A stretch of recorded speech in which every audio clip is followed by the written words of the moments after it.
Olá, bem-vindos ao curso de Licenciatura em Química da Univesp. Essa é a aula número 22 da disciplina de Planejamento para o Ensino de Química, é a segunda aula da semana 6. Na aula anterior, a gente discutiu alguns aspectos mais específicos em relação à organização dos conteúdos que a gente iria abordar ou de que forma isso poderia aparecer ou ser apresentado no nosso planejamento, quer seja ele mais amplo, quer seja ele mais específico da disciplina. Bom, em relação a essa continuação da discussão do planejamento, uma vez que a gente já discutiu alguns aspectos relacionados à organização dos conteúdos, e eles já foram selecionados e fazem parte, então, do nosso planejamento, a gente precisa levar em consideração quais são os materiais curriculares que vão fazer parte da sua prática de ensino, que vão constar, então, no seu planejamento. É comum a gente encontrar alguns planos de aula, alguns planos de ensino, né, com a apresentação dos objetivos, depois de listar os conteúdos, ou o conteúdo programático, ou o programa, dos métodos e materiais e recursos que vão ser utilizados para desenvolver essa atividade, o desenvolvimento de como isso vai ser feito, para depois chegar na avaliação e citar algumas referências. E lá naquele item de recursos para utilizar para serem utilizados naquela aula, é que a gente vai entrar com os materiais curriculares. Mas os materiais curriculares, eles não restringem exclusivamente aquele tipo de material que vai ser utilizado durante a atividade prática. Então, para isso, a gente precisa fazer um certo questionamento em relação aos próprios materiais curriculares, né? Primeiro, a gente pode destacar a importância desse tipo de recurso, ou seja, a importância da existência dos materiais. De preferência que eles sejam os mais diversificados e variados possíveis. A gente já comentou, a uma certa altura do curso, que a gente não ensina a mesma coisa ao mesmo tempo, da mesma maneira. Ou seja, as pessoas, elas são diferentes, e por serem diferentes, por terem trajetórias diferentes, elas também podem aprender e aprendem de forma diferente. Então, quando eu consigo diversificar os materiais curriculares, ou seja, aqueles recursos que vão causar ou vão provocar alguns estímulos nos alunos, com essa diversificação, com essa variabilidade, talvez eu consiga atingir o máximo da audiência na minha sala. Ou seja, eu posso ter alguns alunos que têm mais habilidades ou mais facilidade de aprender ouvindo, aprender lendo, do que manipulando algum objeto. Então, talvez o livro didático, nesse aspecto, ou um material impresso, ou um audiovisual, seja mais interessante para esse aluno, diferentemente de outros alunos. Mas também na sala de aula, né, pela heterogeneidade da turma, eu vou ter alguns alunos que têm mais facilidade de aprender se eles puderem manipular.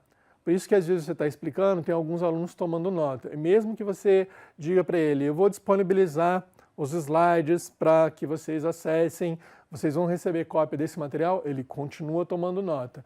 Por quê? A maneira de aprender, a maneira de assimilar aquele conteúdo para esse aluno em particular, é dessa forma, ele precisa fazer esse registro enquanto ele vai ouvindo e assimilando essas ideias, ele vai depurando algumas delas e vai tomando nota porque, né, ele não vai conseguir anotar tudo aquilo que está sendo feito. Mas essa é a maneira dele aprender, diferente dos outros que a gente já citou e de outras possibilidades. Então, quanto mais a gente diversificar essas possibilidades, talvez a maior parte desses alunos a gente consiga atingir e atender durante a proposição de ensino que você vai desenvolver para eles. Mas aí, como eu estava dizendo, a questão é o que então são esses materiais curriculares, né? Afinal de contas, é só aquele material que eu utilizo durante o desenvolvimento da atividade? Ou qualquer material, qualquer instrumento, qualquer recurso pode ser considerado um material curricular? Então, a ideia aqui é que, né, todos os instrumentos que vão proporcionar para esse professor alguma referência, o critério para que ele tome decisão pode fazer parte, intervenção direta ou indireta, pode fazer parte e ser considerado, então, um material curricular. Nesse aspecto, talvez, aqueles materiais que a gente vai utilizar, mesmo no momento do planejamento, mesmo naquele momento de seleção e organização, de definição de conteúdos, também são materiais que foram consultados e podem ser considerados materiais curriculares. Não exclusivamente, aí vai depender de autor para autor, o que importa é que a gente deixe claro qual perspectiva a gente está adotando. Aqueles materiais que vão ser utilizados propriamente no desenvolvimento da atividade prática. Então isso também é importante de ser considerado. E para além desses materiais que vão ser considerados na fase de elaboração do seu planejamento, né, desde projeto político-pedagógico até a atividade da sequência em sala aplicada com os alunos, também o tipo de material que você vai utilizar para avaliação. E aí a gente consegue extrapolar um pouquinho essa ideia de avaliação de ser exclusivamente uma prova escrita. A gente pode fazer uma simulação, uma atividade experimental, uma vivência real ou outros tipos de atividades que podem ser consideradas avaliativas. Mas um pouco de avaliação a gente vai discutir um pouquinho mais para frente ainda dentro dessa disciplina de planejamento. Ou seja, a ideia aqui é chamar a atenção que os materiais eles podem ser considerados antes do desenvolvimento da atividade, numa etapa de planejamento, durante as atividades de desenvolvimento da prática e posterior também na etapa de avaliação, né, que você vai averiguar ou buscar elementos de como essa atividade foi ou está sendo desenvolvida na sala de aula. Então, bom, a gente já deixou um pouco claro qual é a perspectiva que a gente vai adotar para considerar a questão dos materiais curriculares. E esses materiais, eles precisam, de alguma maneira, servir como apoio para as atividades que vão ser desenvolvidas. Nas atividades de ensino, que estão sendo desenvolvidas pelo professor, mas também nas atividades de aprendizagem que o aluno começa a construir, elaborar significado, a fazer sentido e assimilar aquilo que está sendo desenvolvido e trabalhado. Ou seja, a gente precisa levar em consideração as diferentes características dos diferentes contextos educacionais. Nesse momento a gente pode levantar um problema que parece simples, mas na verdade ele é bem complexo.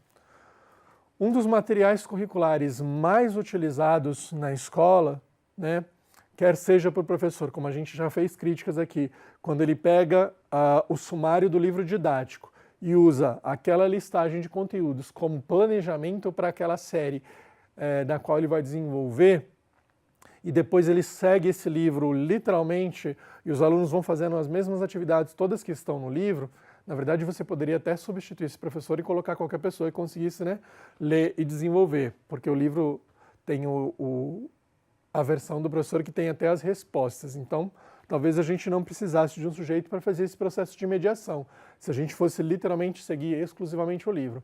Mas a despeito disso, um dos problemas do livro didático é o livro ele é feito numa perspectiva, principalmente no nosso caso, de um país continental como o nosso, ele não é feito por regiões, ele não é feito por cidades, ou seja, um livro específico para quem mora na zona rural, um livro específico para quem mora numa zona urbana industrializada, ou para quem mora em cidades grandes, onde tem maior preservação do ambiente natural, onde já tem muita degradação disso. Os livros eles acabam tentando homogeneizar essa visão, de certa forma, né, considerando uma perspectiva que ele difunde os diferentes contextos para que todos tenham acesso, mas por outro lado ele acaba homogeneizando muito disso e perdendo aquelas características e situações que de fato poderiam ser relevantes ou desenvolver ou motivar os alunos para algumas situações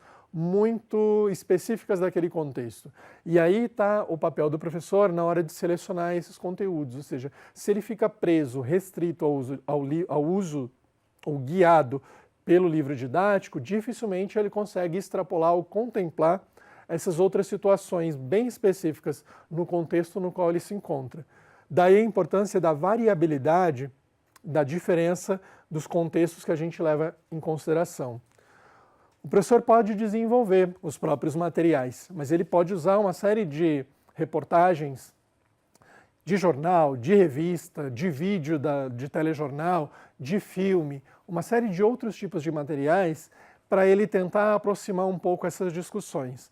No nosso caso específico, Por exemplo, quando a gente segue estritamente a questão do livro didático, a gente já falou um pouquinho, né, em um outro momento, o caso de se ensinar equilíbrio químico. Ele tem um aspecto dinâmico, mas na maneira como as imagens ou as ilustrações são representadas no livro, o aluno fica com essa ideia de que é um processo estático, de quando a gente tem 50% das espécies em cada recipiente, por exemplo, né, em uma reação química, ele atinge o equilíbrio, como se a partir desse momento ele repousasse. E isso pode ser induzido pelas figuras, né, pelas ilustrações ou fotos, quer seja, estáticas do livro. Aí a gente já poderia recorrer a um outro tipo de material curricular, que seria a utilização de software, de ambiente multimídia, para que a gente pudesse, de fato, garantir e preservar o aspecto dinâmico, né, característico desse tipo de conteúdo quando a gente está pensando na relação específica do equilíbrio químico, dentre outras possibilidades. Se a gente está tentando articular essas questões de saberes mais tradicionais, mais populares, de senso comum, o livro dificilmente vai trazer esse tipo de discussão, esse tipo de problema para ser considerado. Bom, qualquer material, então, dentre alguns desses que eu estou destacando, ele precisa fazer parte, né, daquela proposta de ensino. Então, não é porque agora na escola que eu trabalho ela tem lousa inteligente, né, o smartboard, e eu preciso usar isso de qualquer jeito. Aí ele usa esse material exclusivamente para projetar uma série de conteúdos e ele continua fazendo isso da mesma forma. Ele não faz questionamentos, ele não problematiza, ele não extrapola para outras situações. Mas é meio que aquela ideia de que muitas pessoas defendem o uso do projetor, né, e do PowerPoint para trabalhar, porque agora ficou muito mais fácil, eu não preciso desenhar todas as estruturas químicas, todas as fórmulas na lousa, que às vezes eu perdia muito tempo. Eu coloco tudo isso no PowerPoint e vou lendo e vou falando isso para os alunos, né? Qual é a diferença dessa inserção da tecnologia de informação e comunicação de escrever tudo na lousa? Só o tempo? Ou seja, você utiliza um material curricular sem uma finalidade, sem uma funcionalidade, sem estar atrelado a determinado aspecto específico daquele conteúdo que está sendo trabalhado. Então não é porque a minha ilustração é a mais bonita, é a mais sofisticada, em termos até de definição, né, de pixels lá daquela imagem, que eu vou usar isso e vou continuar insistindo na ideia de talvez manter nos alunos essa ideia do equilíbrio sendo estático. Eu poderia usar um recurso menos sofisticado, mais grosseiro, um outro tipo de atividade, mas que eu consiga proporcionar e discutir com ele outras perspectivas. Então, é muito importante que ele faça parte. E essa questão de como esses, né, objetivos, para cada uma dessas áreas, né, ou diferentes etapas que a gente está trabalhando, se a gente não trabalha só na perspectiva da disciplina ou não, a gente pudesse articular esses materiais curriculares. Mas eu gostaria de enfatizar e repetir para vocês, quanto mais eu conseguir diversificar, mais eu consigo talvez sensibilizar e mobilizar um pouco os alunos, né, de integrá-los. E aí a gente pode tentar, de alguma forma, né, estabelecer alguns parâmetros, não vou dizer regra para ser seguida, ou padrão que tem que ser respeitado, mas alguns balizadores para a gente, para nos facilitar a pensar a respeito de como selecionar esses materiais curriculares que vão fazer parte do meu planejamento, do meu desenvolvimento e até da própria avaliação. A gente pode organizar eles quanto ao âmbito de intervenção, ou seja, não onde ele vai ser utilizado. A gente tem um espaço de laboratório, a gente tem um espaço de uma mesa dentro da sala ou fora dela que a gente pode improvisar como uma bancada para desenvolver essa atividade. Depende do espaço físico, inclusive, porque se eu tiver uma sala abarrotada de alunos, como é que eu vou fazer esse tipo de atividade se eu preciso me deslocar, de repente, para sair pela porta, porque por uma questão até de segurança, né, da manipulação de alguns materiais. Então, talvez eu faça isso em espaço aberto, porque vai ter liberação de gás, então eu não vou fazer dentro da sala de aula para evitar que cause alguns constrangimentos. Obviamente, a intencionalidade é a função, ou seja, Se eu quero fazer exercitação e fixação de um determinado conteúdo, eu vou trabalhar com lista de exercício, eu vou trabalhar com modelos repetitivos de atividade, mesmo ambientes virtuais para ele exercitar e repetir aquilo com a perspectiva de fixação e aprimoramento daquelas habilidades.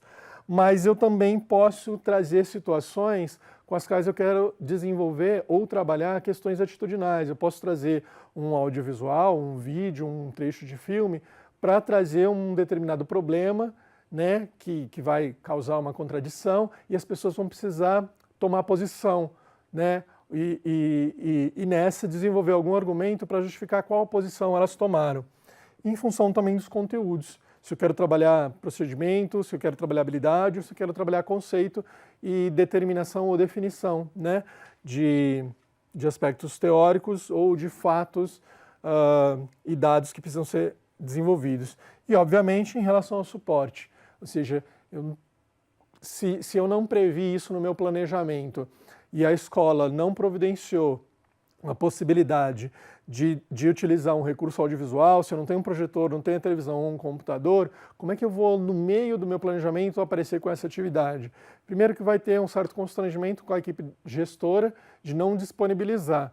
A gente não tem, né, na situação atual, recurso para todas as salas, então isso é organizado através de escala, de organização e planejamento da própria equipe gestora, de coordenador ou supervisor na escola. Então, uma vez previsto a escolha dos seus materiais curriculares em função dos seus objetivos, do tipo de suporte que você vai utilizar, a gente consegue, então, com uma certa antecedência, providenciar ou tentar articular a possibilidade de utilização, ou mesmo compartilhamento com outros docentes de outras disciplinas. Então, pensar no material curricular exclusivamente, porque é o que as pessoas estão usando mais ultimamente, ou é a tendência, ou tem muito disponível, se ele não tem uma função articulada com o objetivo, com o conteúdo, ou com a intencionalidade do que vai ser trabalhado, talvez ele não proporcione uma melhor utilização. Ele mais atrapalhe do que ajude. Pensar num experimento que não tem sentido, ou não tem uma razão de estar, ou é meramente para provar o que foi desenvolvido na teoria, talvez fosse a opção de não fazer.